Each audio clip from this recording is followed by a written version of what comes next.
Muy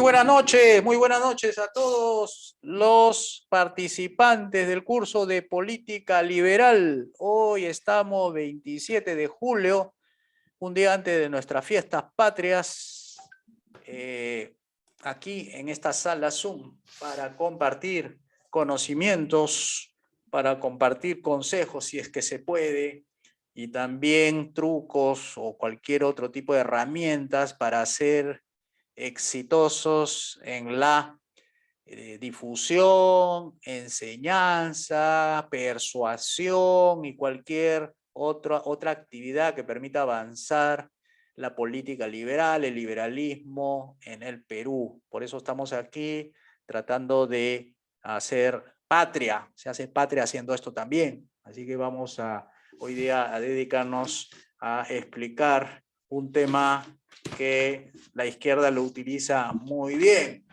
y es la pobreza como objetivo político, que es el tema de hoy día. Vamos a entonces poner a continuación nuestra cartilla. La cartilla hoy día es la pobreza como objetivo político. ¿Qué podemos decir de este tema? Mira, te voy a dar el co-host para que puedas hacerlos ingresar a los que están ahí. Te voy a dar. Perfecto. Solamente para recordar, poner por favor nombres y apellidos para poder hacer seguimiento. Gracias. Ya, me avisas si puedes hacerlo, puedes admitirlos. Ok. Entonces decía que la pobreza se ha convertido en un objetivo político y que han sido exitosos. Los estatistas han sido exitosos en todo sentido, porque han conseguido volver más pobres a los pobres, han conseguido que clase media, baja sean pobres, y mucha gente está en riesgo de caer de clase media a clase media baja. Y entonces eso es un éxito tremendo para los estatistas. ¿Por qué es un éxito tremendo? Porque los estatistas necesitan clientes, necesitan votantes, necesitan gente que crean en ellos, gente que le pidan algo y ellos tengan la posibilidad de dárselo. Entonces, si eso es así, ¿qué debemos hacer? Y por eso hablamos de política. ¿Saben lo que es política, amigos? Política es el arte de hacer posible, no el arte de lo posible, sino de hacer posible lo justo, necesario y conveniente, usando medios pacíficos, o sea, no violentos, y morales. ¿Ah? ¿En qué? En los asuntos públicos o los asuntos del gobierno. Porque lo que queremos conseguir es el orden primeramente, la justicia y la libertad. Y nosotros lo hacemos a través de 3 principios: gobierno limitado, mercado libre y propiedad privada. Entonces necesitamos dirigentes, necesitamos gente que comparta esto, que la política es el arte de hacer lo posible, ¿no? Por medios pacíficos, justos y convenientes, ¿no? Siempre usando la voluntariedad, siempre usando los medios morales, siguiendo los parámetros que nos enseña el liberalismo clásico: gobierno limitado, mercado libre y propiedad privada, para establecer un orden, una justicia, una libertad, como manda la derecha. Porque el socialismo es desorden, que es lo contrario de orden. Orden es derecha, la izquierda es desorden, caos, violencia. Nosotros de derecha somos la justicia, ellos es la injusticia, O sea, la redistribución, quitar a algunos para dárselo a otros, usar la violencia, la injusticia. Y nosotros somos la libertad y ellos son la opresión, ¿no? La persecución, la opresión tanto en lo político como en lo económico, en lo social y todo eso. Entonces, en eso estamos. Entonces, son exitosos porque han conseguido una clientela y en el Perú, en el año 2020, éramos pobres solamente el 21%. Ahora, 30%. O sea, se ha enviado prácticamente cerca de 9 millones de personas a la pobreza. O sea, estaban en la clase media y producto de la cuarentena de Vizcarra, mandó a la pobreza, sacó de la comodidad de la clase media y los envió a la pobreza, porque hizo quebrar empresas. El señor Vizcarra y su política, y sobre todo a la señorita María Antonieta, no recuerdo su apellido, la ministra, mujer, jovencita, con estudio en Harvard, hizo caer al Perú en 12%. Ahí tiene la pobreza, a 9 millones que se han agregado a los que ya existían. O sea, ahorita es el 30% de la población. 30% de la población, cerca de 10 millones de personas. Entonces, ¿qué hacemos? Bueno, reconocer la naturaleza humana. Nosotros somos políticos. La naturaleza humana significa que la gente aspira a ser rica. La gente no quiere ser pobre. Y piensa que, algunos, no todos, piensa que la pobreza es algo natural. No, no es algo natural. Si hay un entorno libre, con gobiernos limitados y propiedad privada, uno deja de ser pobre casi al momento de trabajar. Cuando uno trabaja y está en un entorno de libertades, lo que ganas, lo que ingresa, te alcanza para pagar tu alimentación, tu vestido, tu vivienda, tu educación, tu seguro privado de salud, y tienes tiempo para divertirte, tienes tiempo para viajar, tienes tiempo para entretener. Eso es lo que ocurre en los países desarrollados. Y si la gente ahora trabaja y no sale de la pobreza, no es porque ellos sean malos trabajadores, porque sean vagos o sean flojos, simplemente porque hay un entorno institucional que no le permite ser ricos. Y eso es lo que queremos dilucidar hoy día. Entonces, hace falta un capitalismo de libre empresa.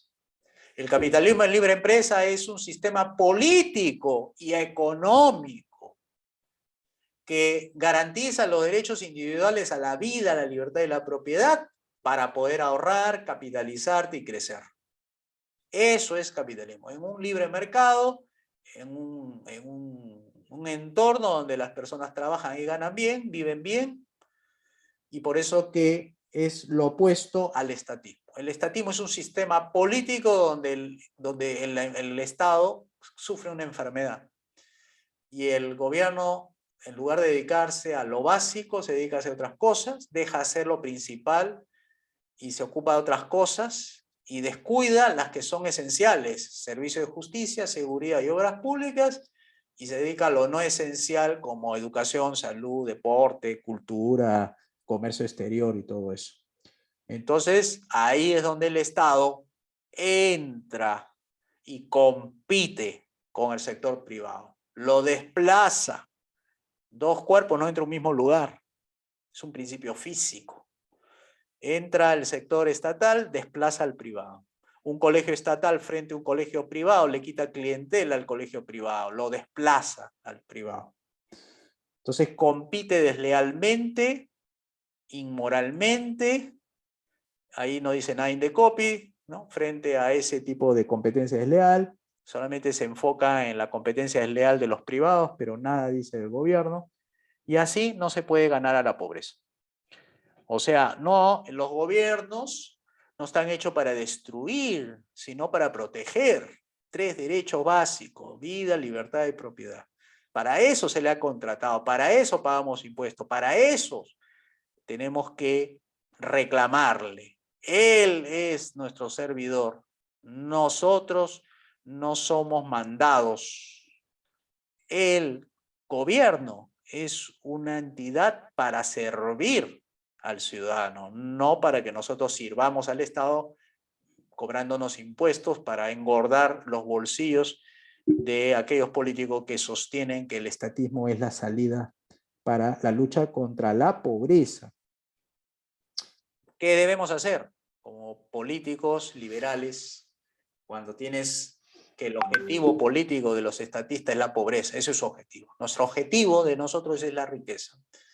Debemos contraponer políticas que neutralicen justamente esas políticas estatistas. Cuando ellos propongan políticas redistribuidoras, nosotros tenemos que proponer políticas creadoras. Cuando ellos propongan más leyes, nosotros proponemos derogar leyes, ¿no? Mientras ellos proponen un ministerio de ciencia y tecnología, nosotros proponemos la sustitución de ese ministerio por iniciativa privada. Porque es importante decirle a la gente que los liberales no queremos quitarle a la gente, porque así lo entienden lamentablemente. Cuando decimos eliminación del Ministerio de Educación, la gente inmediatamente piensa que le estamos quitando la educación a los pobres. No, nosotros empleamos la palabra sustitución de algo peor por algo bueno. El algo peor es el Ministerio de Educación. Lo queremos sustituir por algo bueno y ese algo bueno son las iniciativas particulares. Y nosotros para eso le vamos a brindar un entorno económico para que tú puedas pagar tu educación. Y para los pobres en la transición le daremos los vouchers para que puedan, mientras tanto sea transitorio, le daremos a los más pobres que no puedan pagar su educación, su salud y su pensión. Pero sustitución es la palabra, no es eliminación. Eliminación suena para ellos como si fuese quitarle algo que ya tienen. En realidad no tienen, porque lo que ellos reciben no es educación, es adoctrinamiento, ¿no? Entonces, estas políticas que nosotros contraponemos a los estatistas, que son políticas que neutralizan y que iguala la riqueza a algo que ellos desigualan por sus políticas prebendarias, es lo que nos hace diferente a los estatistas. Porque los estatistas, con sus políticas y programas sociales, pretenden distribuir lo que ya el sector privado distribuyó. Y el sector privado ha distribuido los ingresos a través de los mercados, ¿no? Los mercados laborales, los mercados de recursos naturales, en los mercados de capitales, en los mercados empresariales, todo eso ya se distribuyó la riqueza ahí. Lo que está haciendo el gobierno con impuestos excesivos, como tenemos en el Perú, 36 impuestos excesivos, cuando con uno solo podemos mantener a un gobierno a raya. Mira, por favor, creo que hay ahí dos personas que están en waiting room, me parece, me figura acá. Esos impuestos que son innecesarios, porque con uno financia justicia, seguridad y obras públicas, desigualan, es decir, la gente en lugar de tener más y los pobres tener más hacia arriba, lo que está haciendo es la desigualación para que los pobres sean más pobres hacia abajo y los ricos sean, algunos ricos bajen y otros ricos suban. Porque ese es el problema de los impuestos, es que los impuestos como son escalonados, o sea, son impuestos por rangos, por tramos, es decir, tú pagas 8% si es que ganas, por ejemplo, hasta 20 UITs, de 20 UITs hasta 50 UITs pagarás impuesto del 17%, y si te pasas de las 50 UITs, pagas el 29.5%, es decir, hay varios tramos. Esos tramos lo que están generando es la atomización de las rentas. Las rentas obtenidas por tercera categoría se rompen en varios pedacitos cuando haces eso que se llama el escalonamiento tributario. Esto lo había escuchado a propósito de una disertación de uno que presentó la propuesta de la CONFIEP para lo que era el reforzamiento del tejido empresarial. Y decía que entre tramo y tramo se demostraba que las empresas crecían pero cuando pasaban al siguiente tramo para pagar más impuestos, se atomizaban. Es decir, en lugar de ser una empresa que crecía como debe ser, toda empresa tiene que crecer en tamaño, número de trabajadores, número de locales, extensión, producción. Entonces se abrían 3 razones sociales. Entonces ya se mantenían en el umbral inicial, ¿no? ¿Y esto qué genera? Genera economías muy bajas de escala, genera poca eficiencia económica, se compra la misma cantidad y se vende al mismo precio, por tanto no hay aprovechamiento de economías y por tanto no hay mejoramiento de los precios y se va a mantener siempre en el mismo nivel. Eso, Discúlpame, José Luis, discúlpame la interrupción. Hay un señor llamado Giovanni Merino, que no lo tengo registrado. Por favor, si pudiera renombrar su nombre y su apellido para poder Giovanni mantenerlo en aula, por favor. Gracias. Giovanni Merino. Merino. Merino. No sé quién es. Por favor, le agradecería renombre su nombre para poder mantenerlo. Si no, lo voy a tener que retirar. Ya. Gracias. Entonces, esa redistribución de la riqueza, que es de manera desigual, entonces tenemos algunos que ganan mucho, que son las grandes empresas, siguen ganando más, porque a ellos la tasa del 29.5% les afecta de manera desigual, incluso comparativamente hablando, una gran empresa pagar 29.5% para la cantidad que gana, varios miles de millones de dólares, es diferente a uno que gana 30% de menos ventas, menos ingresos.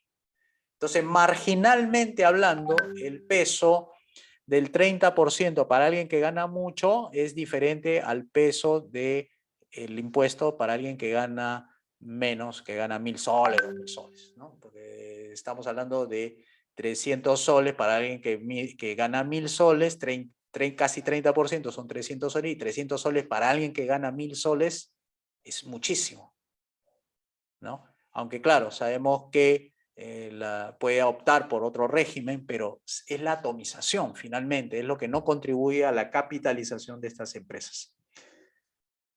En la cartilla, más abajito, pusimos que el estatismo se alimenta de varios tipos de socialismo. El socialismo del tipo social cristiano, socialismo demócrata, hay el socialismo el que está pegado al nacionalsocialismo, o sea, el fascismo, que es de izquierda, y el anarcosindicalismo, ¿no? Entonces, esos socialismos, que son todas ellas coinciden en lo mismo, la expropiación institucionalizada de la propiedad, porque el dinero, las rentas, tus activos, y cualquier otro que esté bajo regulación estatal en lo económico, finalmente es propiedad, es propiedad. Es la coincidencia de todas ellas en que la estatización de la propiedad o quitarle a alguien algo, por más que no sea algo tangible, por ejemplo, marcas, licencias y cosas por el estilo, es expropiación. Porque muchos dicen, pero en el Perú no existe el comunismo, no existe no existe en estos momentos el velasquismo que agarraba una empresa y el Estado se la adueñaba y se la quedaba, se la quitaba. Y ya no hay, eso ya fue en los 70, ya no hay la estatización de la banca como quería Alan García en el año 88. No existe, dice así, ¿no? No existe, entonces no se puede hablar de comunismo, no puede ser socialismo, es eso, un ratito. El socialismo no expropia de manera directa, pero sí te expropia de manera indirecta, y aunque sea de manera indirecta, no deja de llamarse expropiación. Por ejemplo, una forma de expropiar es decirle a la gente cómo debe hacer determinadas cosas en producción. Una forma de expropiar es que tú limites su empresa, su propiedad, incluso la herencia, eso es una forma de expropiación, porque expropiación, ¿qué es? Es quitarle el control parcial o total, en algunos casos puede ser total, de el manejo bajo tu libre decisión de la propiedad que tú tengas. Dinero. ¿Cómo te expropia el dinero? Con impuestos. ¿Cómo te expropia tu empresa sin quitártelo de manera directa, sino indirecta? Por ejemplo, que tu empresa no puede operar de manera directa en el mercado libre porque hay ciertas regulaciones que la municipalidad te obliga a llevar para que te pueda autorizar y puedas competir. Por ejemplo, el hecho de que tú, tus activos, tu local, tus empleados no puedan operar si es que no tiene el permiso de la municipalidad es también una forma de expropiación indirecta, porque si tú no tienes la autorización, es como si no tuvieras propiedad. Simplemente no puedes operar. No puedes, y si no puedes, no tienes control de lo que tienes. Porque si tú tuvieras libertad, tendrías control, y controlaría significa operarías, pero hay alguien que te lo impide. Porque hay regulaciones que te expropian lo que se llama la facultad de transferir, usufructuar, disfrutar y destruir. Eso es lo que te enseña lo que son las facultades de una persona que es propietaria, ¿no? Entonces, esa expropiación está en todos los niveles, ¿no? Sea trabajador, seas también un arrendatario, seas propietario de acciones, ¿no? También tienes expropiaciones que son menos en este caso, empresas y servicios profesionales. O sea, son 5 categorías de expropiaciones por el lado tributario. Y ni qué decir por el lado ambiental, ni qué decir por el lado municipal, ni qué decir por el lado ministerial, por razones de salud, por razones de cualquier otro tipo, por razones de género, por razones de X, Y y Z. Eso es expropiación, es quitarte la propiedad. Propiedad es control. Cuando uno es propietario, uno tiene el control, uno recibe el beneficio de manera directa. Cuando no tienes control, no tienes propiedad, porque propiedad es control. Yo tengo propiedad, yo controlo lo mío. Si yo no puedo ejercer con lo que tengo, alguien me lo está prohibiendo. Por tanto, yo no soy dueño, el dueño es el otro.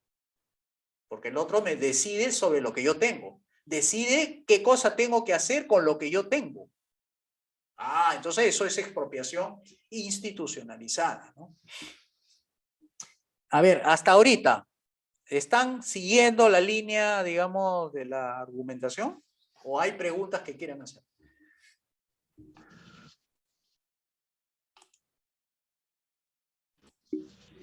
Sí, con Adelante. respecto a los tipos de expropiación, concretamente. Uh-huh. Yo había en el tema de la facultad que a veces el Estado quiere sobre, y si dices que hay o no alguna huelga, también es un tipo de expropiación, me imagino, ¿no es así? Una facultad que quiere tener el Estado.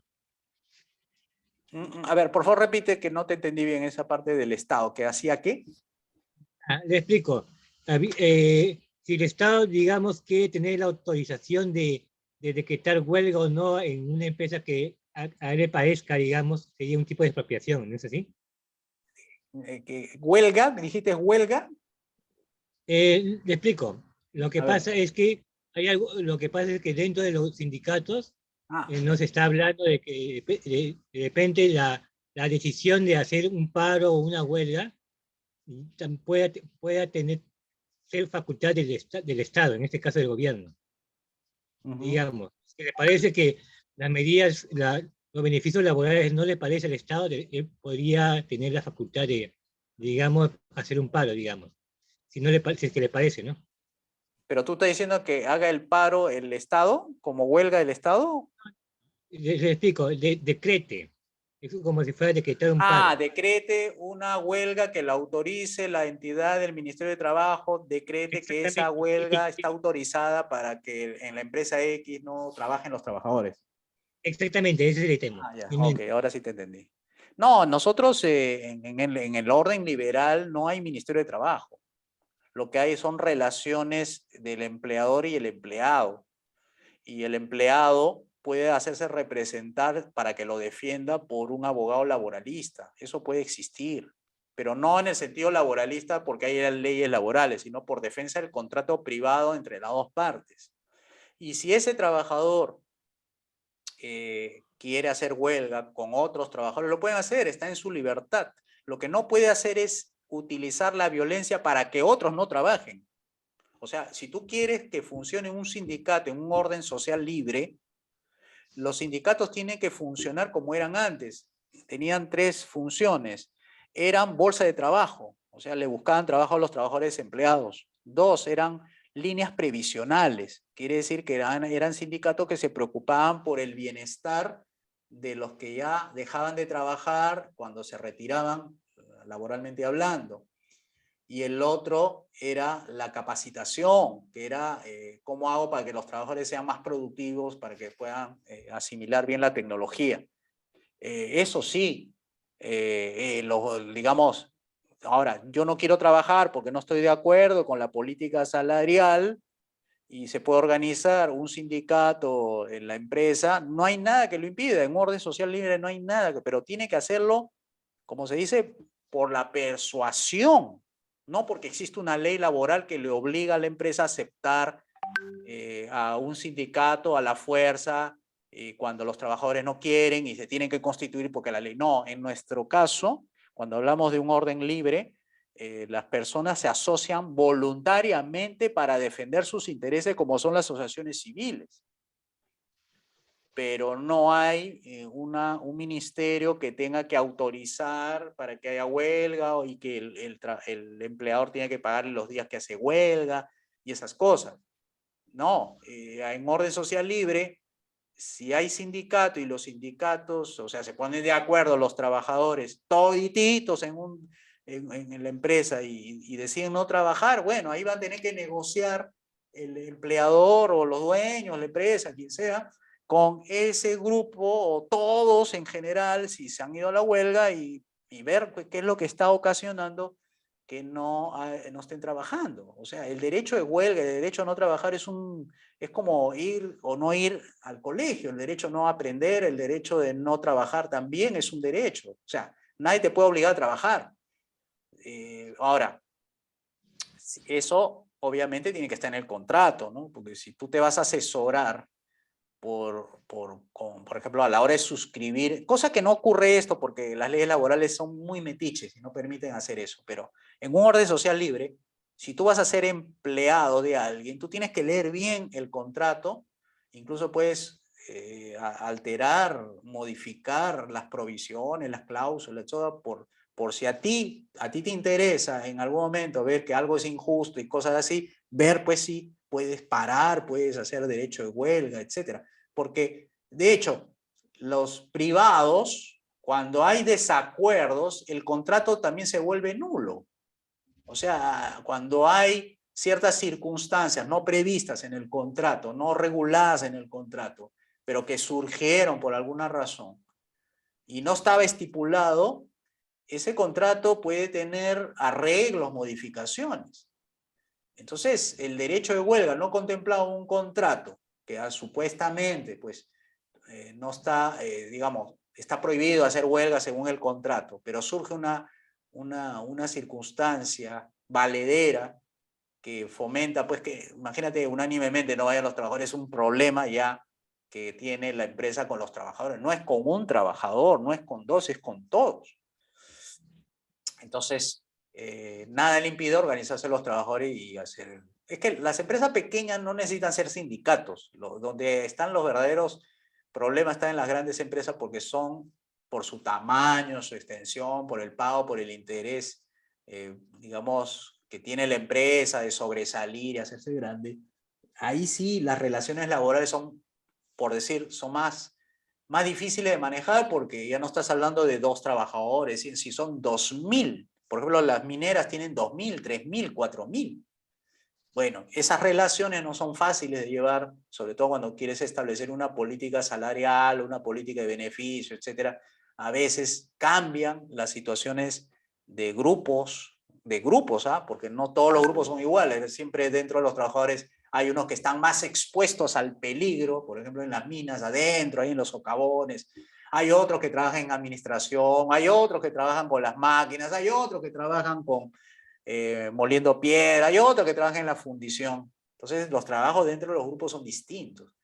Entonces, pueden variar las cláusulas con el tiempo. Entonces, ¿pueden haber sindicatos? Sí, no nos oponemos, es libertad de reunión, libertad de asociación. Pero derecho de huelga, como ahora se maneja, que la autoridad, eso no habría. El derecho de huelga sería derecho privado a no trabajar, con los descuentos y todo, ¿no? Lo necesario.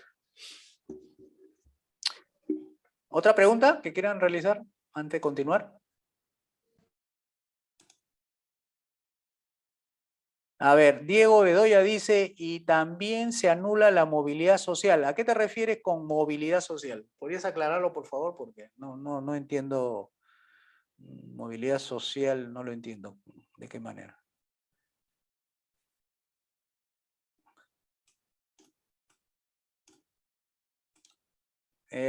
Bien, mientras va escribiendo Diego, vamos avanzando con el otro punto.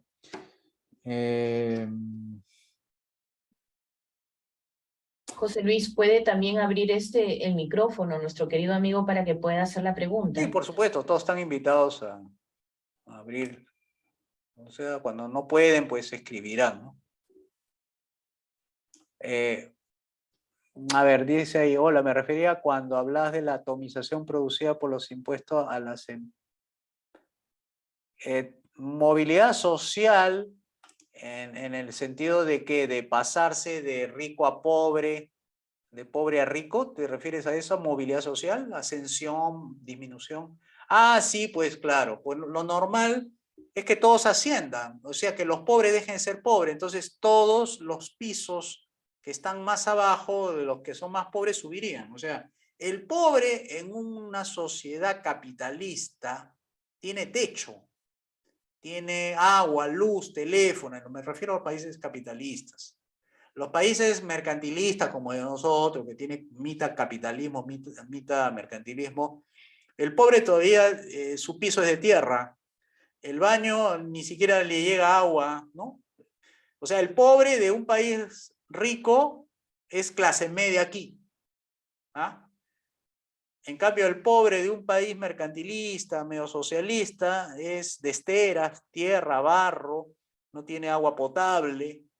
Entonces, es otro nivel, ¿no? Entonces, yo estoy hablando de la movilidad social cuando en un país que se atomiza es que el piso empieza a bajar, ¿no? Entonces, la movilidad social, en lugar de irse hacia arriba, todos prosperar, todos subir, todos tener más ingresos y que vaya desapareciendo las esteras, la tierra, los cerritos llenos de casitas, ¿no? Hechas, digamos, con material noble y otras no, empiezan a desaparecer y empiezan a aparecer ya casas de 300 metros cuadrados, 400, con veredas, servicios públicos. Esa es la movilidad hacia arriba, ¿no? De los países normales, capitalistas, con libre mercado, con propiedad privada, instituciones, poder judicial funcionando, todo eso.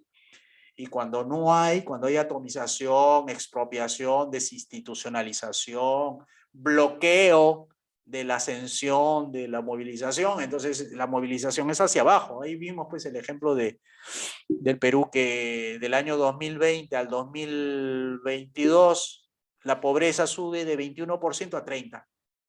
Eso es movilidad hacia abajo. O sea, en lugar de todos salir de la pobreza, 9 millones entran a la pobreza. Eso no puede ser. Es algo increíble. El Perú solamente pasa y no sé cómo soporta a la gente que las traten de esa manera, ¿no?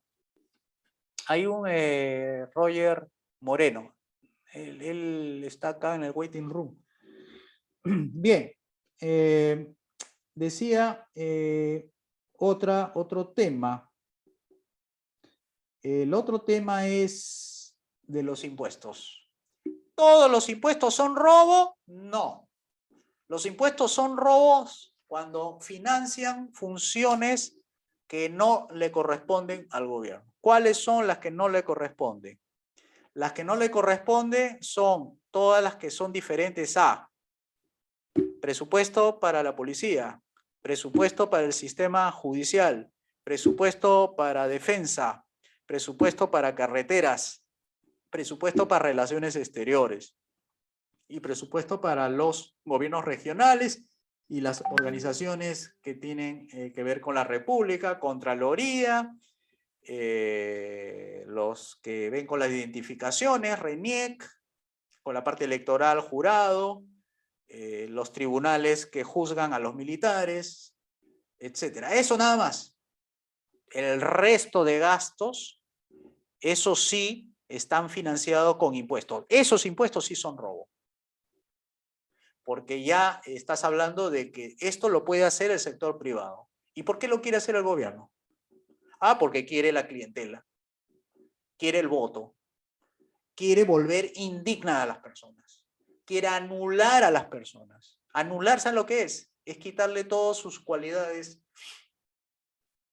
cerebrales, su capacidad de decidir, su capacidad de valerse por sí mismos. Cuando alguien recibe algo sin haber trabajado, le estás anulando su capacidad de resolver problemas.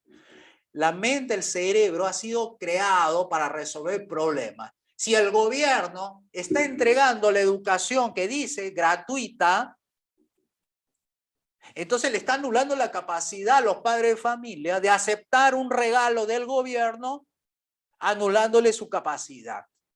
Es decir, ya no se tiene que preocupar, o sea, antes de ocuparse tiene que diseñar cómo va a resolver su problema de pagar pensiones en un colegio privado, que eso es lo natural, para eso tiene el cerebro, cómo lo va a hacer. En un mercado libre debería encontrar una fuente de empleo para conseguir eso, pero el gobierno, cuando crea los programas sociales, crea los impuestos para financiar esos programas sociales, financiar la pobreza según ellos, para combatir la pobreza según ellos, lo que está haciendo es anular la capacidad del padre de familia de resolver el problema que tiene en su mapa, en su control, que es la de mantener a su familia.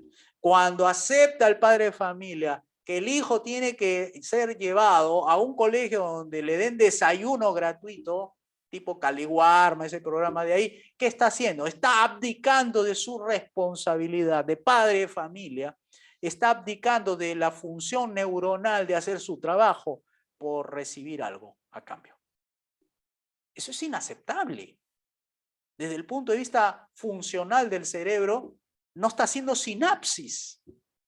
No está conectándose neurona con neurona para lograr encontrar la ruta del escape de cómo hacer que su hijo pueda ir a un colegio que él lo pague.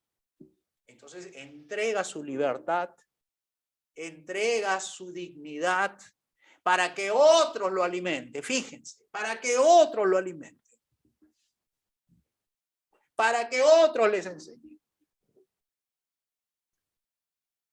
Y esto es la parte moral. Ahora, si los impuestos son un robo, fíjense a dónde va el dinero que es justamente expropiado de parte del Estado para la gran mayoría. ¿A dónde va? Ah, bueno, según las estadísticas, nos dice lo siguiente. Del 100% que recauda el Estado, 71% de lo recaudado se va ¿en qué? En gastos corrientes. El 13% se va en corrupción, Contraloría General. Me piden si quiere la fuente, el documento, eso lo pueden encontrar también en Google. PDF, ponen cálculo del tamaño de la corrupción en el Perú de la Contraloría General. Y el resto es lo que va convertido en bienes y servicios. O sea, 71% gasto corriente, agua, luz, teléfono, burócratas, pensión, su manutención, etcétera. 13% corrupción y el 12% o el 19% es efectivamente lo que va para que se convierta en medicinas, en alimentos, en desayunos, en jueces, en patrulleros, gasolina, llantas, armas, balas, ¿no? Carpetas, computadoras, etcétera, de todos los servicios que brinda el Estado, de las 19 funciones que el Ejecutivo tiene. Eso es lo que se llama el desempeño. Esto es información pública, esto no es un invento mío, ¿eh? O sea, vayan ustedes a Presupuesto General de la República, ingresen ahí en la página del MEF, hay una guía de orientación, hay un PPT que el MEF ha puesto para que vean ahí los cuadritos sustentatorios de los gastos, y por ahí van a encontrar gasto corriente. Y el gasto corriente es 71, 70%. ¿Ya? ¿Y eso es normal? Sí, efectivamente. El aparato estatal es un aparato burocrático y como tal le corresponde tener ese desempeño. ¿Qué quiere decir? Como aparato burocrático no es una empresa. Como aparato político burocrático no es una entidad económica. Por tanto, se infla de mucha burocracia del tipo tramitología. No es una entidad económica creadora de bienes y servicios, es una entidad política. El gato maulla es diferente del perro que ladra. No puedes pedir al perro que ladra que maulle, no puedes pedir al gato que ladre. Son dos cosas distintas, lo económico y lo político. Entonces, el desempeño natural del Estado es llenarse de burócratas, tramitólogos, de servicios que sí son para el Estado determinante, esencial, y para eso fue creado, es parte de su naturaleza. Justicia se tiene que llenar de administradores, empleados y jueces. Gasto corriente para ello. Ellos no producen sino servicios judiciales.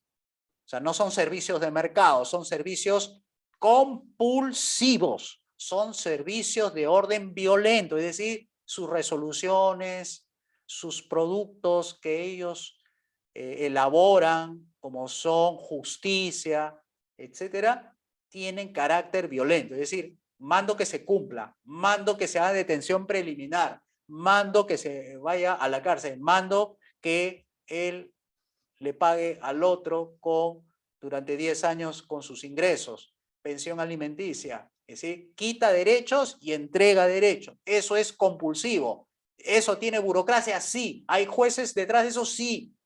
¿Necesita agua, luz, teléfono, gasto corriente? Sí. Eso está bien. Policía igual.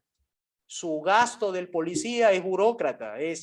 Necesitamos policías en las calles y necesitamos personal civil que sepa administrar los documentos, los trámites, etcétera, que lo va a procesar las unidades que correspondan a la seguridad, a la ciudadanía, etcétera, etcétera. Y eso es así.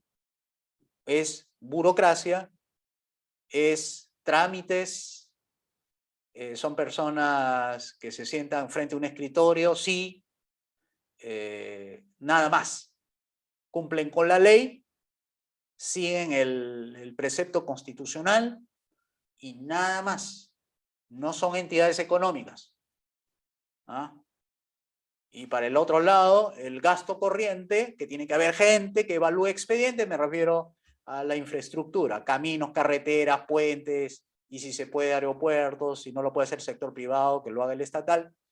Y necesitamos burócratas, sí, para que evalúen los expedientes, para que hagan las licitaciones, para que verifiquen de que los papeles estén en orden, etc.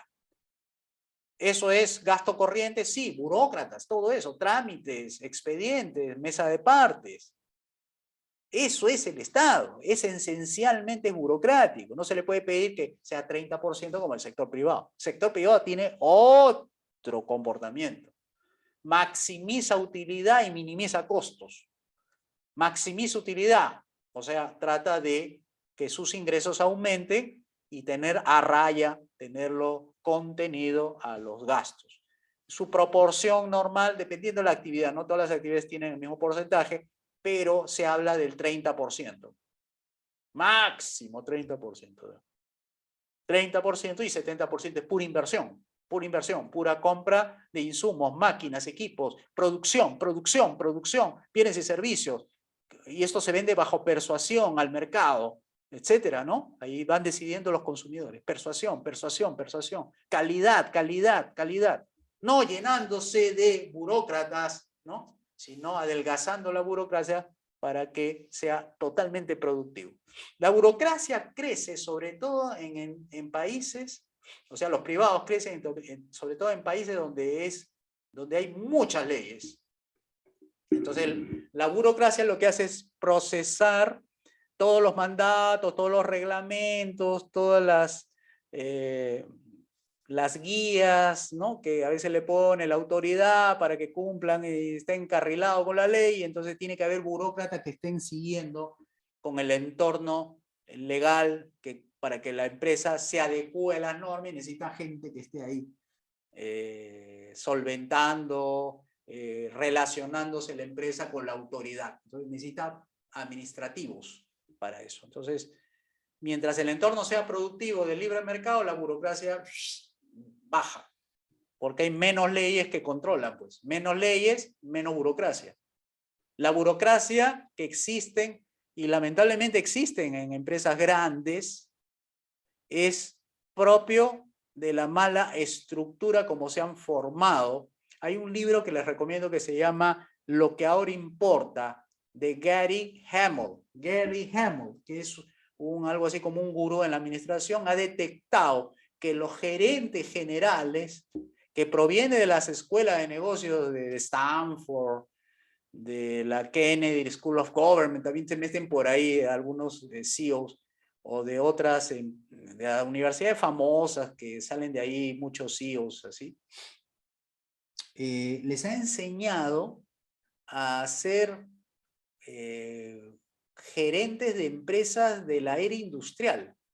O sea, grandes máquinas, cantidades enormes de espacio, alineación de, así como ustedes ven la fábrica de Nike, la fábrica de autos, etcétera. Bueno, entonces son muy tayloristas. Frederick Taylor ha sido uno de los científicos de la administración, ¿no? Fayol también es otro, ¿no? De los creadores de la ciencia administrativa, donde los tiempos y los movimientos eran las formas como se hacía administración. Entonces, todo era control, supervisión, control.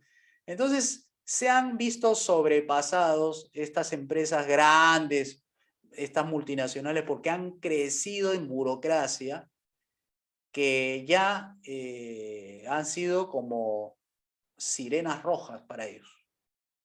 Quiere decir que han gastado de más. Y Gary Hamel le llama, ese se llama el impuesto a la burocracia, así le dicen, ¿no? El impuesto a la burocracia, que los gerentes están pagando como un impuesto por mantener a esta gente. O sea que es algo como que no sirve para los propósitos productivos. Y que tiene que cambiar esa escuela, porque esa escuela es una escuela del siglo XX, y lo que se necesita son otro tipo de gerentes, gerentes para la innovación, gerentes sean más flexibles, gerentes filósofos, gerentes artistas, de ese tipo, porque la empresa ya no es taylorista, no es industrial, ahora es informática, son que trabajan más en el conocimiento que en las máquinas. Ese señor Gary Hamel parece que ha entendido algo del libre mercado, algo del liberalismo. Dice, los gerentes son controlistas, son estalinistas en su forma de organizar sus organizaciones. Imagínense, hasta eso llegaba. Pero bien, eso quería ir por el lado del Estado, ¿no? Los Estados sí tienen ese defecto de crecer de esa manera, ¿no? Vegetativa, ¿no? Luego, más adelante, en la página número 2, tenemos cómo están viendo ellos los estatistas. Los estatistas, o sea, el que está en el poder, el que está gobernando, Lo que ven son votos, queridos amigos.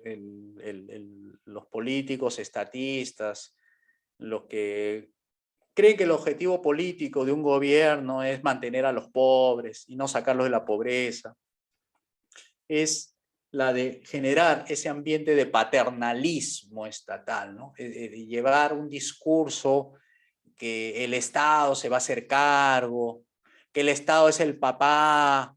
Incluso hay palabras que el Estado va a tutelar, ¿no? Tutela, recuerden, la palabra tutelar es importante ahí. Entonces se vuelven como un pararrayo de intereses que generan comportamientos no deseados en esas personas y se vuelven obedientes al poder, ¿no? Obedientes al poder. Es decir, todo lo que el Estado dice, lo aplauden, todo lo que el Estado dice, lo siguen, y que eso es normal. Y que eso es normal. Y lo asumen como una normalidad. No se hacen mayor cuestión. Y parte del manifiesto comunista dice que en el punto 10, capítulo 2, punto 10 del manifiesto, que dice la escuela tiene que ser gratuita para los niños. ¿Y qué es lo que quieren de los niños? El control total de sus mentes. Para que no sean críticos, no haya pensamiento crítico, no encuentren las lagunas, no encuentren las inconsistencias, sean básicamente 100% remedo, memorísticos, ¿no? No hay ningún tipo de reflexión. Claro que los niños en cierta manera dicen que tienen que memorizar para que se conviertan en instrumentos para luego con esos instrumentos ir enfrentando la vida de a pocos, pero ya en secundaria deberían ser críticos, ¿no? En secundaria ya es un poco más, ya su cerebro está mejor formado, ya para hacerse preguntas. Y además tiene un entorno totalmente estimulante. Ya el niño no ve su cuaderno, el niño ve imágenes, el niño ve videos, el niño ve películas, el niño ve TikTok, el niño, o sea, ya empieza el jovencito a despertar por la vía acelerada de estas plataformas que existen en Internet, ¿no? Entonces, ¿ya qué se puede decir? O sea, ya el padre de familia pierde el control sobre su hijo cuando ya el Estado empieza a educarlo. Porque cree el padre de familia que lo que le enseña el gobierno es lo correcto. No. Lo que enseña el gobierno no es algo neutral, eso es algo importante para nosotros. Lo que enseña el gobierno no es no hay educación neutral finalmente, a eso voy. O sea, si es privado, está inclinado, sesgado para un tipo de interés de los que consumen ese tipo de educación. Y no va a haber un solo tipo de educación en el sector privado. En el sector privado lo que va a haber son diferentes tipos de educación. Educación para laicos, educación para religiosos, educación para ateos, educación para niños que sus padres quieren que los niños sean marxistas, también seguramente. No sé cuántos padres pensarán así, pero va a haber tanta variedad como tanta variedad de leche hay, que la educación no es una sola, no es neutral, es sesgada. Entonces, que el Estado lo tenga, ya se imaginan cuál es el sesgo en educación que va a tener. Y ahí ustedes verán en las disputas que hay entre los conservadores estatistas con el gobierno. Se disputan quién debe controlar los libros y cuadernos, los libros principalmente que van a leer los niños, ¿no? No, que la historia del Perú no puede estar en 2 páginas diciendo esto acerca del terrorismo, ¿no? Tiene que decir de esta manera. O sea, ya empiezan como a escribir la historia desde los colegios, desde los libros de los textos escolares de los colegios, que el Estado compra 1 millón de libros para ser distribuidos y que luego van a ser reusados por los niños que vengan después, ¿no? Entonces se vuelven, los pobres se vuelven obedientes, lamentablemente, porque no tienen capacidad de respuesta. Recuerden que los pobres a veces vienen de familias pobres, y hay pobres que vinieron también perdiendo su condición económica, pasando de clase media a pobre, pero la mayoría son pobres porque vienen de familias pobres.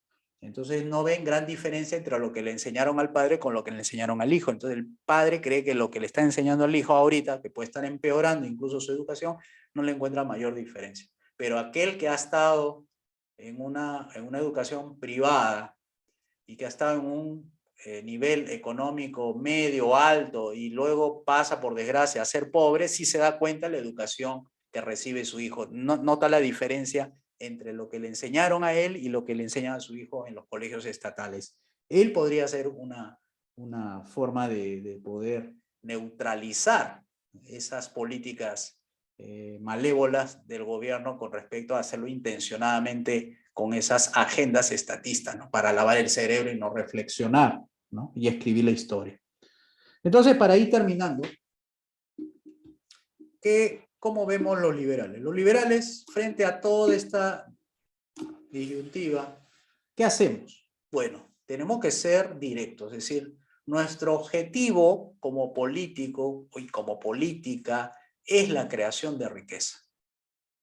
No es la distribución de la riqueza nuestro objetivo, porque ya el mercado se encarga de pagar a quien contribuya en el valor de la creación de la riqueza. Pagará a quien contribuya más, pagará menos a quien contribuya menos. Eso se encargará. Por tanto, nuestras políticas económicas será la neutral, es decir, no intervendrá la economía, solamente intervendrá donde haya problemas de orden, problemas de justicia y problemas de libertad, pero el resto es mercado libre, libre de engaños, libre de fraude, libre de subsidios, libre de proteccionismo, de ese tipo de libertad estamos hablando.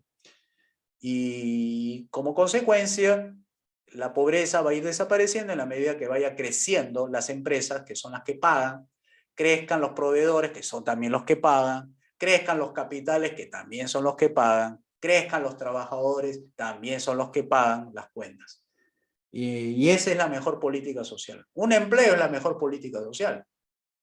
No es la política del gobierno de distribuir la riqueza para dar programas sociales, asistenciales, que son principalmente. Todos estos programas que hace el gobierno con darle empleo, hasta yo podría decir, hasta le da empleo a las empresas pequeñitas con estas compras que le hacen masivas de zapatos, licitaciones, de pequeños montos que hacen los gobiernos con tal de favorecer a las pymes. Eso también es como una especie de droga para las pymes. Las pymes se crean en la mayoría de los, casi una gran parte de los pymes, las MIPES, las microempresas, se crean porque hay licitaciones del Estado. O sea, si desaparecen las licitaciones del Estado, se extinguen muchísimas empresas. Se crean el RUC para meterse como proveedor del Estado en la Oficina de Supervisión y de Compras Estatales. Se meten ahí, hacen su RUC. Son empresas dependientes del Estado. ¿Qué libertad de empresa hay ahí? No hay. Dependen del Estado. Entonces nosotros somos privatistas ahí. Nada de MIPES que estén haciendo dinero con dinero del Estado, vendiéndole. Como ya sabemos, las ventas que se le hacen al Estado siempre están por encima de los precios del mercado. Políticas del tipo de nosotros son políticas para facilitar la inversión. ¿Qué es una política? Un lineamiento. Es el hacer posible lo justo, necesario y conveniente en materia de inversiones. Dejar que las inversiones vengan.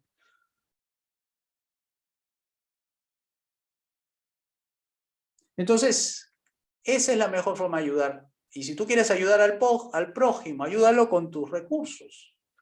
Cuando un país es rico, las virtudes van surgiendo de a poco. Porque ya habrás resuelto tu problema económico. Ya podrás ver a tu prójimo. Mientras tú no resuelvas tu problema de hambre, de salud, de educación, no podrás ver a tu prójimo de costado. Porque si no resuelves lo tuyo, ¿cómo vas a resolver el problema de otros? Entonces, primero resuelve tus problemas y cuando ya estés bien establecido, ya puedes ayudar a tu prójimo. Lo ayudarás creando una fundación, lo ayudarás dando donaciones a fundaciones, pero de la riqueza se puede sacar medios económicos para ayudar a los prójimos. El Estado quita a los pobres, quita a los ricos, quita a clase media para ayudar, no a pobres, porque ellos no ven pobres, ellos ven votos. Votos, no ven pobres, ven cuántos votos hay. Por eso se olvidan de los pobres en las punas que hay cuando hay 300, 400. Solamente se ocupa de los centros urbanos donde hay mucha votación. Y me refiero a las capas que están alrededor de los centros urbanos. O sea, son centros urbanos, pero hay zonas marginales dentro de las zonas urbanas. Y esa es pobreza, esos son los cordones de pobreza de las ciudades en el interior del país. Porque ya pocos quedan en el campo. De eso ya ni siquiera se ocupa el Estado, ni siquiera llega ahí. Solamente se ocupa cuando hay problemas con la minería y comunidades, pero después no se aparece ahí. Entonces, ideas claves para terminar. La pobreza es un objetivo político. La riqueza es nuestro objetivo político. La pobreza es el objetivo político de los estatistas y la riqueza es el objetivo político de los liberales. Porque sabemos que en la riqueza se puede ayudar a los pobres, no en la pobreza. No se redistribuye pobreza, se redistribuye riqueza. Pero el problema no es la redistribución, sino la creación. Y los programas sociales son utilizados con fines políticos. Y además sabemos el desempeño, cómo es de los gastos del Estado, 70% se va en gastos corrientes. Y solamente el 30% se convertirá en desayunos. Y de esos desayunos encima lo hacen mal, porque hay filtraciones.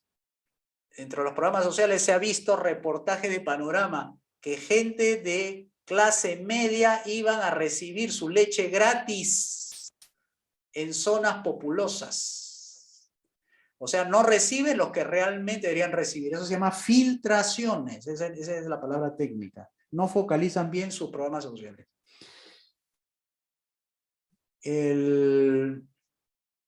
Y los programas sociales se fundan sobre derechos inexistentes. Derecho al bienestar no existe, sino derecho a la vida, la libertad y la propiedad.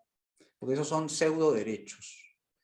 Y los programas sociales son inmorales, porque le anula la capacidad al ser humano de ser con capacidad. Le anula, porque le quita el esfuerzo de pensar.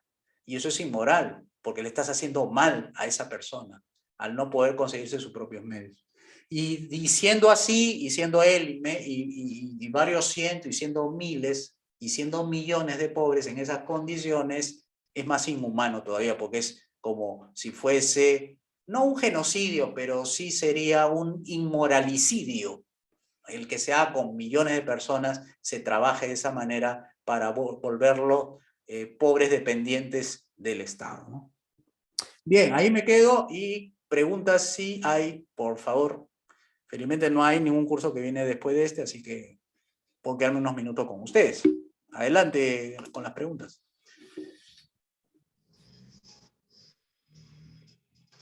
Aló, buenas. ¿Escuchan? Adelante.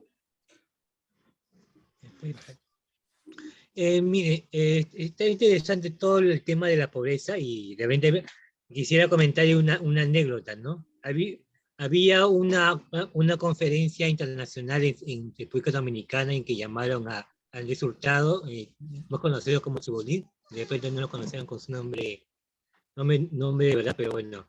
El tema es que lo que me ha llamado poderosamente la atención es que los mismos mandatarios, las mismas organizadores internacionales, prácticamente lo querían presentar como el próximo presidente del país.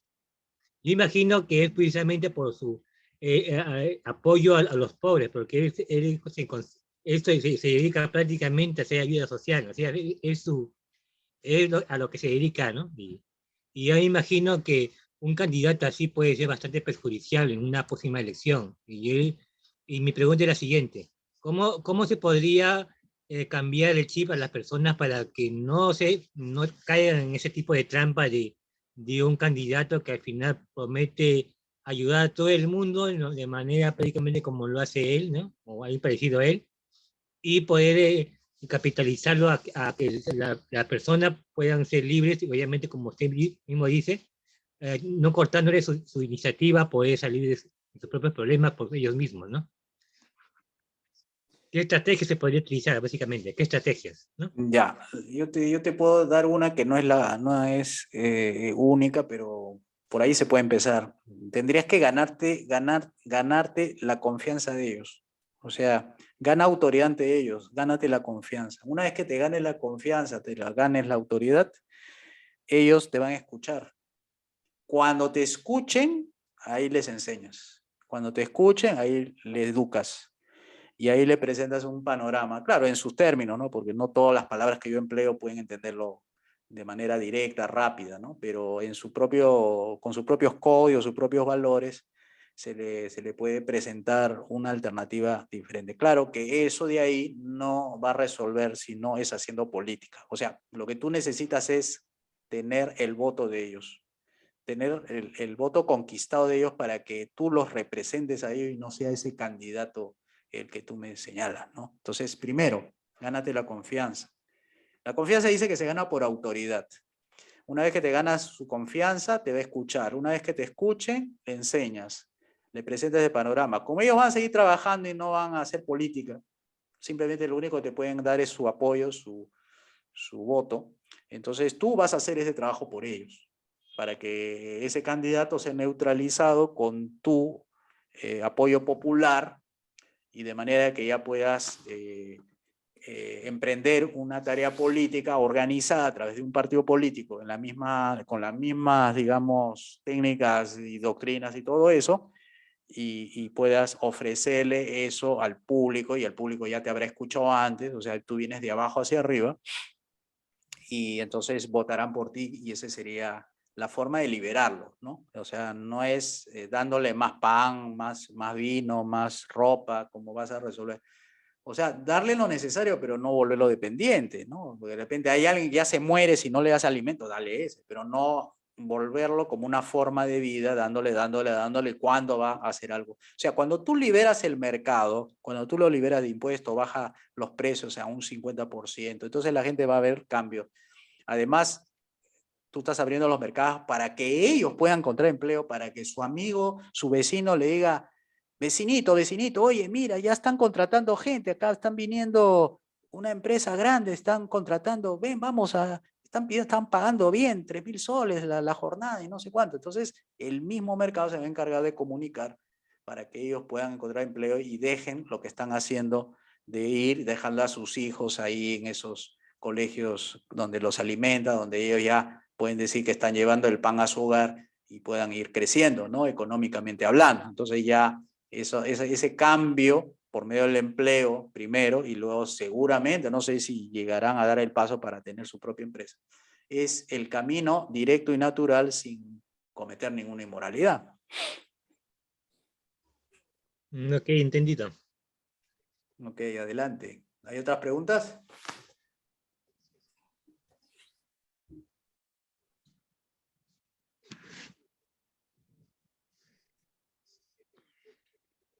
¿Quedó claro entonces? Todititos. Sin mayor problema han entendido, me imagino, ¿no? Bien, entonces esto de aquí se da por entendido, se da por comprendido, y entonces la próxima... Y acá hay unas, por si acaso, acá hay unas lecturas por si quieren ahondar más sobre temas de moralidad del capitalismo. Léanse a Tom Palmer, moralidad, Robert Sirico, que es un padre católico, la vocación empresarial, Ayn Rand, la virtud del egoísmo. También tiene otro libro que se llama El capital, un ideal desconocido. Diedrich, McCloskey, La virtud burguesa. Hay un libro en castellano de esto. Y por qué el capitalismo, por qué la economía no puede explicar el mundo moderno, la burguesía, la dignidad burguesa.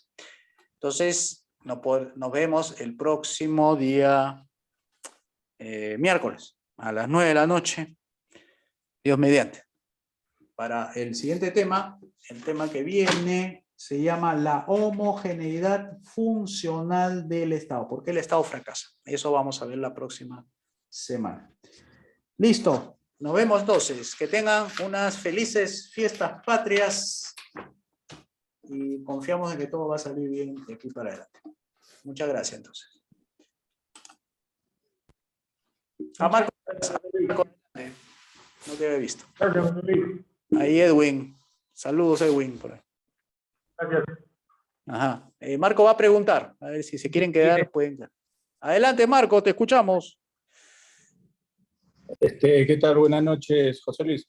No, yo quería solo comentar un ejemplo que se dio en uno de los comentarios del profesor Kurt respecto a la tasa de capitalización, que o sea, hay una tasa de capitalización, ¿no? Un parámetro que mide ese nivel de capitalización producto de la inversión, ¿no? Entonces, a veces las personas que no tienen mucho conocimiento, les confunde, pero sin embargo un concepto que es fácilmente de entender, ¿no? Por ejemplo, ¿por qué es que la inversión favorece, hace que aumente el valor de la mano de obra, ¿no? Por ejemplo, dieron un ejemplo, ¿por qué un pintor acá, por ejemplo, por pintar una pared de una casa, le pagan ahí lo que pueden acordar y sabemos que son montos, no son montos altos. Sin embargo, en Estados Unidos, por ejemplo, un país desarrollado donde hay una tasa de capitalización bastante elevada, por lo mismo le pagan un montón. Igual los empleados del hogar, por ejemplo, ¿no? Allá el que se da el gusto de tener un empleado del hogar es porque tiene plata para pagarlo. En cambio aquí es mucho menos, ¿no? Entonces, esa tasa de capitalización aumenta cuando aumenta la inversión porque el nombre lo dice, capital, son recursos, ¿no? Equipos, y todo lo que implica crear una empresa. Entonces, mientras más inversión, más capital, o sea, inversión en equipos, infraestructura, una serie de cosas, y por lo tanto lo que se requiere para utilizar esos equipos, para que esa inversión, esa empresa produzca el bien que va a producir, requiere mano de obra. Entonces, mientras más inversión, mayor tasa de capitalización, mayor mano de obra y comienza la competencia por la mano de obra. Por lo tanto, la gente, los que son contratados, al haber competencia, todos se los pelean, suben los sueldos, ¿no? Entonces, hasta un obrero comenzaría a ganar mucho más porque hasta los obreros se los pelearían cuando aumenta la tasa de capitalización como consecuencia de la inversión, ¿no? ¿Eso qué quiere decir? Que la gente se vuelve más rica, es como en los países, en Alemania, por ejemplo, que están pidiendo profesionales, técnicos, etcétera, porque incluso ya falta ya mano de obra, ¿no? ¿Y cuánto les pagarán, no? Entonces, mayor inversión, mayor tasa de capitalización, mayor competencia por mano de obra, suben los sueldos, la gente se vuelve más rica, ¿no? Eso es fácil de entender para cualquier persona.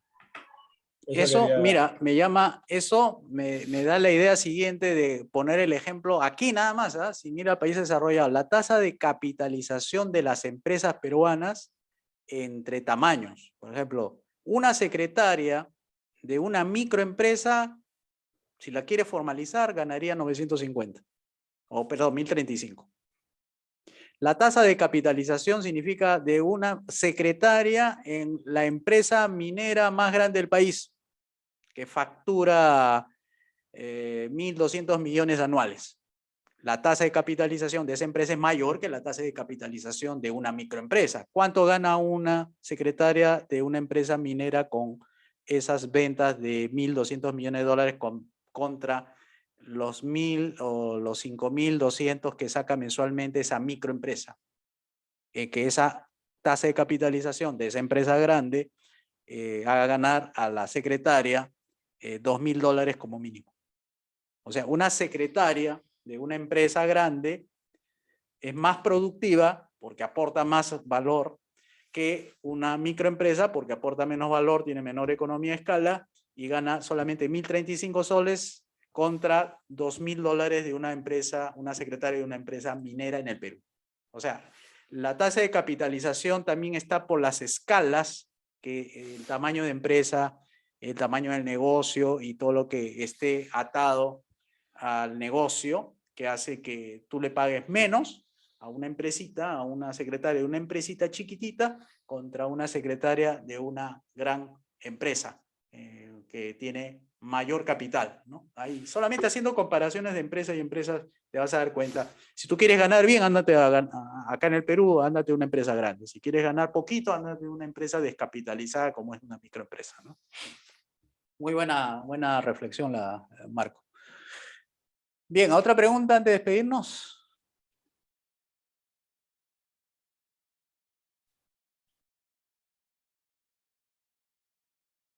Creo que ahora sí cerramos la sesión, José Luis. Ok, muchas gracias entonces. Felices fiestas y nos vemos el próximo miércoles a la misma hora, 9 de la noche. Muchas gracias a todos.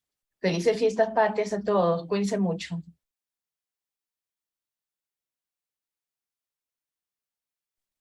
Felices fiestas. Felices fiestas a todos. Gracias, Marco.